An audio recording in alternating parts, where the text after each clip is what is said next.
మన లైఫ్లో money blockages ఏర్పడడానికి కారణం ఏంటి అంటే మనీ నెగిటివ్ ఎన్విరాన్మెంట్ ఎమిట్ చేస్తుంది. మనీ గురించి మన చుట్టూ ఉండే వైబ్రేషన్స్, కన్వర్జేషన్స్, అందరూ మాట్లాడుకునే మాటలు, మన బిలీఫ్స్, మన నమ్మకాలు, మనలో ఉన్నటువంటి భయాలు, అలాగే మనీ గురించి ఉన్న కంప్లైంట్స్, స్కేర్సిటీ మైండ్ సెట్ అని అన్నీ కలిసి క్రియేట్ చేసినటువంటి అట్మాస్ఫియర్ని నెగిటివ్ ఎన్విరాన్మెంట్ అంటారు. ఇక్కడ మీ చుట్టూ ఉండే వాళ్ళు ఎప్పుడూ కూడా నెగిటివ్గా మాట్లాడుతూ ఉండడం, మనీ గురించి కష్టపడి సంపాదించాలి డబ్బుని, ఊరికే డబ్బేం రాదు, అలా సంపాదించే వాళ్ళందరూ కూడా అడ్డదారిలోనే సంపాదిస్తారు. ఇలా అదే కాకుండా మీలో డబ్బు అంటే ఒక భయం ఏర్పడి ఉంటుంది.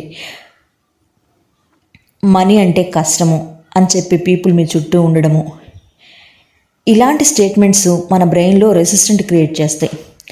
మనీ కమ్స్ విత్ పెయిన్ అంటే మనీ ఎప్పుడు కూడా